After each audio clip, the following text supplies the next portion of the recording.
اگر کسی کو بات پتہ چلے وہ اللہ کا شکر ادا کرے میرے تک بات پہنچ گئی، مجھے اس سے کوئی غرض نہیں ہے کہ دنیا کیا کر رہی ہے، مجھے صرف اس چیز سے غرض ہے کہ میرے نبی نے کیا مجھے حکم دیا ہے صلی اللہ علیہ وآلہ وسلم۔ اور نبی جو امت کو دے کے گئے ہیں کوئی بابا نہیں دے کے گئے۔ حجۃ الوداع کے موقع پہ کیا فرمایا؟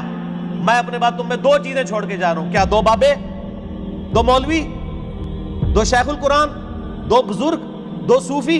نہیں، کہا اللہ کی کتاب، اس کے نبی کی سنت، اس کو پکڑو گے ہدایت پہ رہو گے، اس کو چھوڑ دو گے گمراہ ہو جاؤ گے۔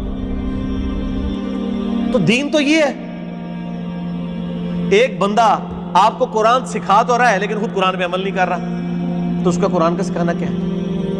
میں آپ کو کلمہ پڑھا کے مسلمان کر دوں، جب آپ مسلمان ہو اور میں آپ کو بتاؤں کہ یہ اللہ کی کتاب ہے، آپ کتاب کھول کے مجھے کہیں گے آپ نے مجھے مسلمان تو کیا ہے لیکن اس کتاب میں جو کچھ لکھا ہے آپ تو اس پہ عمل ہی نہیں کر رہے، تو آپ اس کو کیا یہ کہیں گے کہ میں تمہیں کلمہ پڑھایا اس واسطے میں جو کہوں گا وہی صحیح ہے، یہ کہیں گے یا قرآن کو مانیں گے؟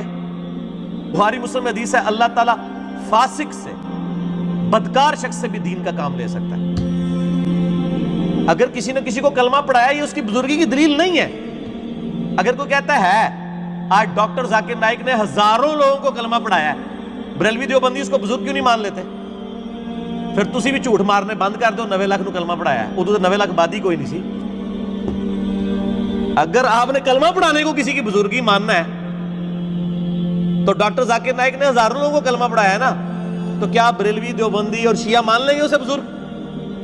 تو سر بریلوی دیوبندی اگر اپنے بابوں کو کہتے ہیں اتنوں کو کلمہ پڑھایا تسی بھی اپنے بوجھے چ رکھو، پھر وہ کہنے کے نہیں جی کلمہ پڑھانے والا کیا ہوتا ہے تے وہ بد عقیدہ ہے نا، تو سر تسی بھی تواڈے کلمہ پڑھانے والا کیا ہوتا ہے، تواڈے بھی اگر بد عقیدہ نے تو کوئی فرق نہیں پڑتا۔ فرق کس سے پڑتا ہے؟ قرآن و سنت سے۔